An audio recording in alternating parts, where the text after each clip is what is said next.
February 19, 1972. Sammy Davis Jr. was guest starring on All in the Families when he did something that made 40 million Americans gasp in shock. He kissed Archie Bunker on the cheek, and the racist character's reaction became the most controversial moment in television history. It was a moment that nobody saw coming.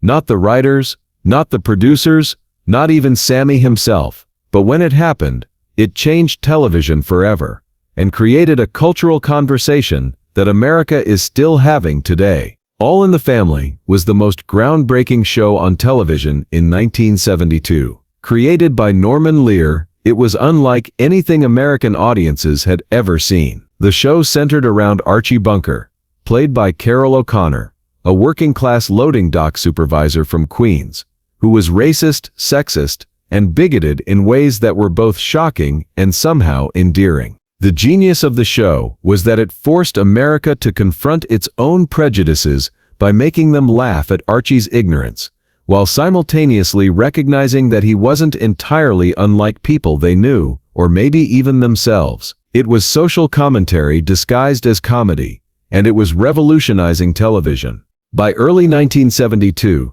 the show was dominating the ratings and winning critical acclaim, but it was also controversial. Conservative groups criticized it for promoting liberal values. Liberal groups worried that it was making racism acceptable by making it funny. Everyone agreed that it was changing the conversation about race in America. That's when Norman Lear had an idea that would push the boundaries even further. He wanted to have Sammy Davis Jr. guest star on the show, playing himself in an episode where he would accidentally leave his briefcase in Archie's taxi and then come to the bunker house to retrieve it.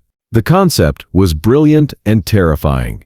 Sammy Davis Jr. was one of the biggest stars in America, a member of the Rat Pack, a talented performer who had broken countless racial barriers. He was also someone that even racists often admired. His talent was so undeniable that it transcended prejudice for many people. But putting Sammy face to face with Archie Bunker was unprecedented. No major television show had ever directly confronted racism so explicitly, with a real black celebrity interacting with television's most famous bigot. When Lear approached Sammy about the guest appearance, the reaction was immediate interest mixed with concern. "Norman," Sammy said during their first meeting, "I understand what you're trying to do with this show, and I respect it, but you're asking me to walk into a very delicate situation." "That's exactly why it has to be you," Lear replied.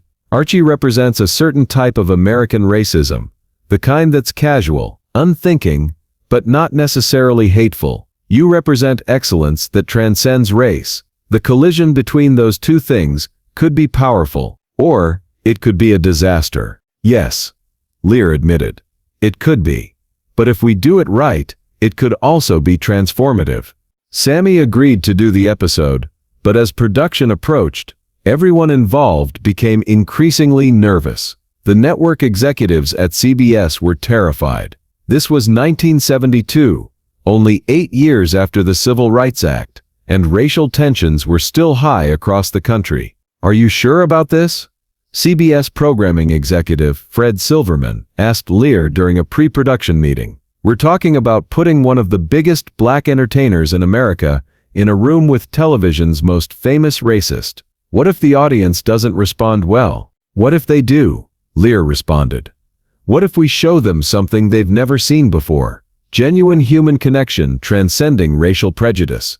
The episode was titled Sammy's Visit, and the setup was simple. Archie, working as a part-time taxi driver, picks up a passenger who accidentally leaves his briefcase in the cab. When the passenger comes to retrieve it, Archie discovers that his fare was Sammy Davis Jr., the famous entertainer. What made the premise brilliant was that it forced Archie to confront the contradiction between his racist beliefs and his genuine admiration for Sammy's talent. Archie was a bigot, but he was also a man who respected success and achievement. Sammy represented both everything Archie feared about changing America and everything he admired about the American dream.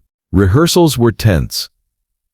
Carroll O'Connor, who played Archie, was a liberal Irish-American actor who was deeply uncomfortable with his character's racist language, even though he understood its satirical purpose. Having to deliver bigoted lines directly to Sammy Davis Jr. made him even more uncomfortable. Carol was sweating bullets. Gene Stapleton, who played Archie's wife Edith, recalled years later, he kept apologizing to Sammy between takes, explaining that he didn't believe any of the things Archie was saying. Sammy, for his part, was gracious and professional, but also clearly aware of the historic nature of what they were attempting. "I've been breaking barriers my whole career," Sammy told the cast during rehearsal, "but this feels different. We're not just entertaining people, we're asking them to examine their own beliefs." The episode was filmed on February 19, 1972 in front of a live studio audience. The tension in the studio was palpable. Everyone knew they were about to witness something unprecedented in television history. The episode begins with Archie coming home. Excited about his famous fare, he tells his wife Edith and daughter Gloria about driving Sammy Davis Jr., but his excitement is mixed with his typical racial prejudices. "The guy tips me $5, Archie says. $5. And you know, for one of them people, he seemed real nice." When Sammy arrives at the bunker house to retrieve his briefcase, the dynamic immediately becomes complex. Archie is starstruck and trying to be welcoming, but his racial prejudices keep seeping through in the form of backhanded compliments and awkward assumptions. "Mr. Davis, I want you to know, I think you're a credit to your people," Archie says, genuinely trying to be nice but revealing his bias in the process. Sammy handles each awkward moment with grace and humor, gently challenging Archie's assumptions without being confrontational. It was a masterclass in how to address racism through charm and intelligence rather than anger. "Well, Archie, I'm glad you think so," Sammy responds. "Of course, I've always thought of myself as a credit to all people." The studio audience was riveted. This wasn't typical sitcom banter. This was real social commentary happening in real time, with one of America's biggest stars and television's most famous character engaging in a genuine dialogue about race. As the episode progressed, something remarkable happened. Despite Archie's prejudices, he found himself genuinely liking Sammy. And despite Sammy's awareness of Archie's racism, he found the character's unguarded honesty refreshing compared to the polite prejudice he often encountered in real life. The breakthrough moment came when Archie, in a moment of genuine enthusiasm, started talking about Sammy's career and achievements. For a few minutes, the racist character disappeared, and Archie became just a fan talking to his idol. "You know, Mr. Davis, I seen you on Ed Sullivan. I seen you in the movies. I heard your records. You're really something special." "Thank you, Archie. That means a lot." It was in this moment of genuine connection that the historic moment occurred. As Sammy was preparing to leave, he turned back to Archie with a warm smile. "You know, Archie, you're not exactly what I expected," Sammy said. "Yeah? What did you expect?" "Well," Sammy said with a grin, "I expected someone who wouldn't appreciate good entertainment when he saw it." And then, spontaneously, Sammy leaned over and kissed Archie on the cheek. The studio audience gasped. 40 million Americans watching at home gasped. Television history had just been made. But it was Archie's reaction that made the moment truly groundbreaking. Instead of recoiling or making a racist comment, Archie stood there, stunned, his hand slowly rising to touch his cheek, where Sammy had kissed him. For a moment, the character's racism completely disappeared, replaced by genuine human emotion. Archie looked like a man who had just been touched by something he didn't expect, genuine affection from someone he had been taught to see as different from himself. He kissed me," Archie said in wonder, still touching his cheek. The studio audience erupted in applause, but it wasn't just applause for a good performance. It was applause for a moment of genuine human connection that transcended racial barriers. The kiss wasn't scripted. Norman Lear revealed years later, Sammy did that completely spontaneously. Carol's reaction was equally spontaneous. What you saw was a genuine moment of human connection happening between two professionals who had found something real in the middle of a very artificial situation. When the episode aired on February 19, 1972, the reaction was explosive. The phone lines at CBS were flooded with calls, some positive, some negative, all passionate. The episode generated more viewer response than any sitcom episode in television history up to that point. Conservative viewers were outraged by what they saw as an inappropriate display of affection between a black man and a white man on national television. Liberal viewers were thrilled by what they saw as a breakthrough moment in addressing racial prejudice through humor and humanity. But perhaps most importantly, many viewers, both black and white, were moved by what they recognized as a genuine moment of human connection that transcended racial boundaries. "I got letters from people all over the country," Carol O'Connor recalled. "Some were angry, some were supportive, but many were just surprised. They said they had never seen anything like that on television. Two men from different races sharing a moment of genuine affection." The episode became one of the most talked about moments in television history. It was referenced in newspapers, discussed in churches, debated in classrooms, and analyzed by sociologists and media critics. More importantly, it changed television. The success of Sammy's visit proved that American audiences were ready for more sophisticated discussions of race, even in the context of entertainment. It opened the door for more diverse casting, more complex storylines involving race, and more honest portrayals of American society. Sammy and Carol O'Connor became genuine friends after the episode.